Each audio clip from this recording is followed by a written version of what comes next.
Just wanted to start a moment of appreciation, telling you thank you. Yes. Can you hear me? Right back at you. You guys hear me? Appreciate you guys. Just want to say thank you for Abraham, Esther, and Jerry. You guys have been a great help with me manifesting. I've learned a lot. It's going way past all of that. In other words, what's going on, there's a synergy happening with the combining of everything that you all want and your inner beings that are in on this. You belong to the invincible ones. You really do. In other words, you really can be or do or have anything that you want. You can. We're not kidding you. We're not kidding you. This is proof of I raised my hand knowing I'll get picked, and I got picked. Yep. I kind of showed up late to get a front seat, but I still ended up sitting in the front row, so it still worked out for me. Interesting, isn't it? Interesting, isn't it? Very interesting sometimes. Quick question. Connecting those dots matters a lot. Yeah. Connecting those dots, feeling that, and then having that outcome, and just playing that over and over and over and over. That's a really good set point to establish a vibrational point of attraction, and it'll show up in all kinds of other ways in your life experience. Yeah.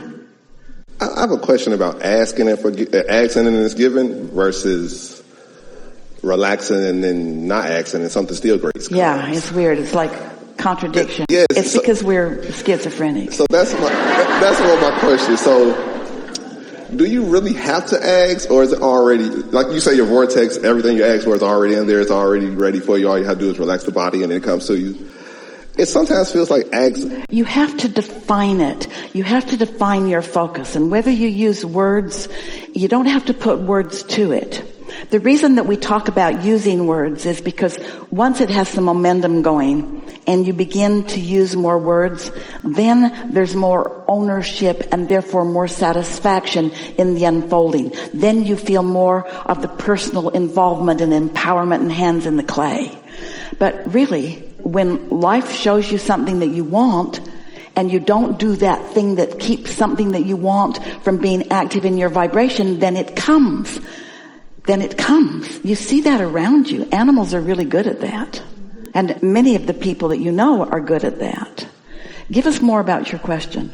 Okay, so a couple of years back, I kind of said to the universe, I wanted something more, I wanted a stable. I come from the music industry. I've worked in the music industry for like 13 years, some of the top artists. I kind of didn't like the direction it was going versus, I come from rap music, drill music, so I didn't like the negative energy that comes with it. So I kind of asked for something new, and the universe gave me a hair salon. Well, that's because you weren't asking for what you wanted. You were telling the universe what you didn't want. And what you were saying is not the rat race, something more controllable, something more in my control. Here's the thing. We're just going to be really blunt with you. When you get energy moving at a velocity like you have going, you're not asking to slow it down. Focus on the idea of a tug of war. When you want something, and there are pros and cons to almost everything. It's like, it's really fun to be here, but you gotta get on an airplane to get here. And it's really fun to be here, but Esther has a new bed in her place that she wants to be in it every night of the world, and she can't bring it to, and the bed in this hotel is the very worst bed that she has ever been in her life experience. And so there is wanted, and then there is the absence of something wanted. So you have to come to this place where what you want is so vivid and so satisfying and so active and so complete that the things that you don't like become irrelevant to you because they're not active enough in your vibration to even notice them. That sounds weird, doesn't it? But that's exactly what it is. So talk to us about the music business, just for a minute, about the downside of it that drove you into a hair salon. Well, I'm from Chicago, so we have this music called drill music. So I'm a marketer. I start pretty much marketing for every top record label you could think of. So the drill music was starting a lot of people are, how can I say this? I feel like it manifests as death in urban communities. I could pretty much... It was a lot about protest. It was a lot about unwanted. It was a lot about pushing against.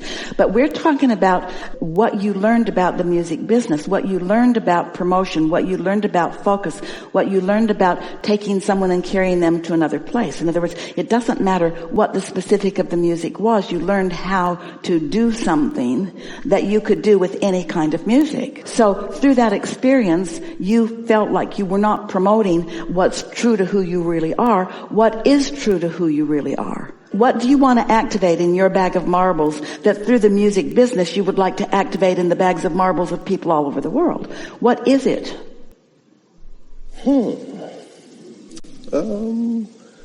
I kind of just stumbled into marketing too. That kind of just came out of the blue as well. I kind of just fell in my lap. I didn't really. So was there anything about it that you liked?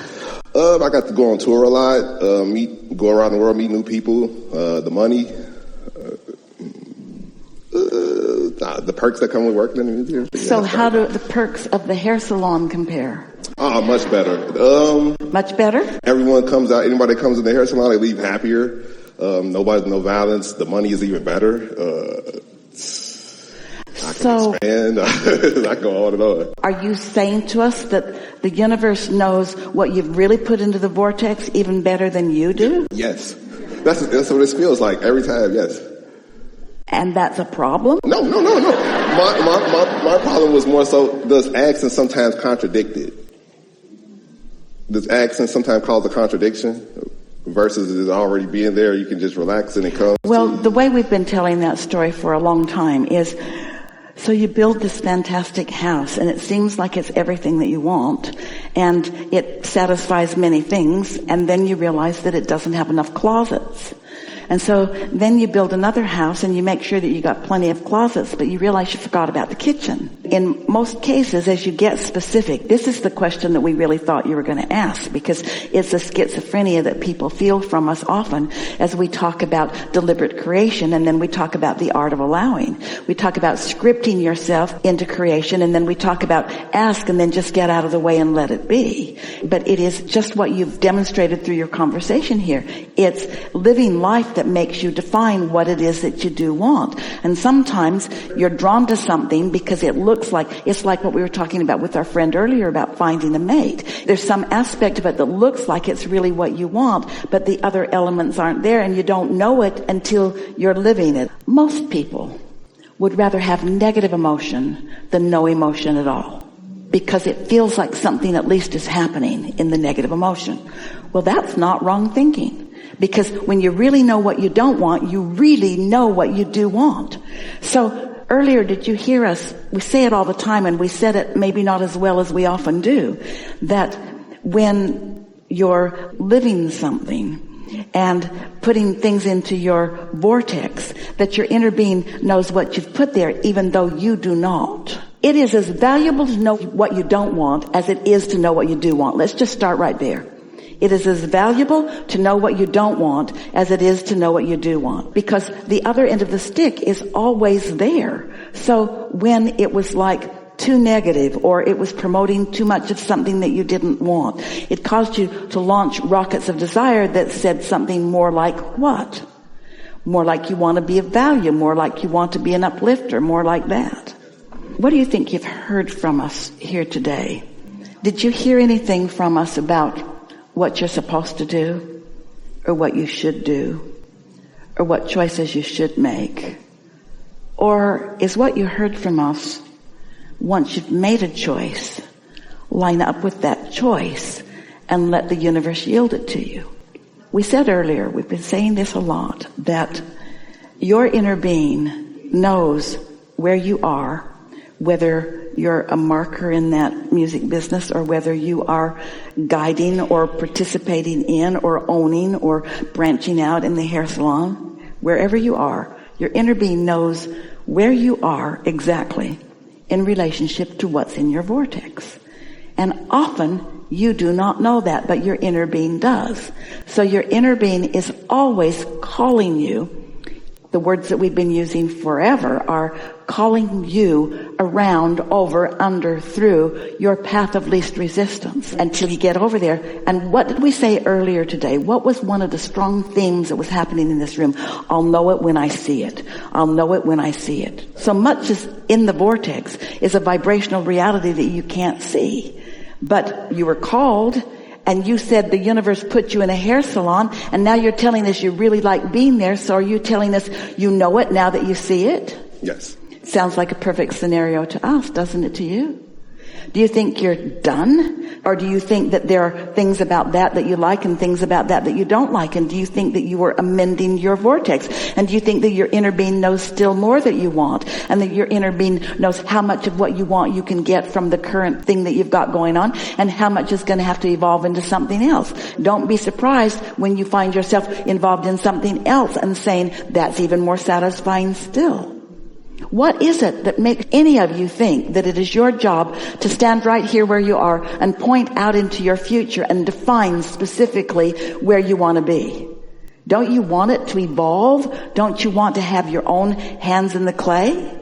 As you presented this to us, you didn't start out, even with your scenario to us, that I was doing something that I didn't really like to do, and it led me to something that I adore doing. Do you adore doing what you're doing? Yes.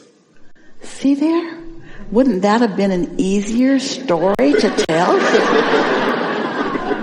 So what do you think made you tell the story the other way? Does it confuse you that you ended up in something that is so right, even though you didn't specifically outline and define it? And that's why we ask, do you mean that your inner being knows your true heart and knows who you really are and knows what you really want and will lead you there, and you will know it when you see it? Of course, yes. Was it a struggle to move from one to the other? They both actually kind of fell in my lap. The marketing then. I was walking down the street, seeing the tour bus, and said something to them, and they hired me. That's how the law of attraction works, isn't it? In other words, we want you all to hear that. Did you hear that? And did you know it when you saw it for a while? It was just the next logical step, and then the next logical step, and then the next logical step.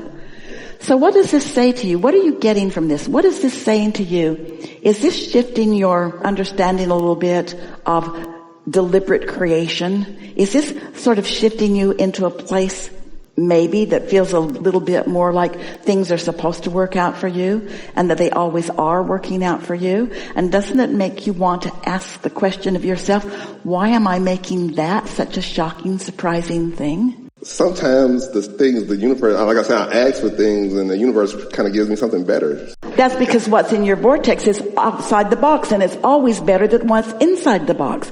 That's what the expansion of the universe is about. That's why you never get it done. That's why you never get it done. If you like this video, don't forget to subscribe, and see you in the next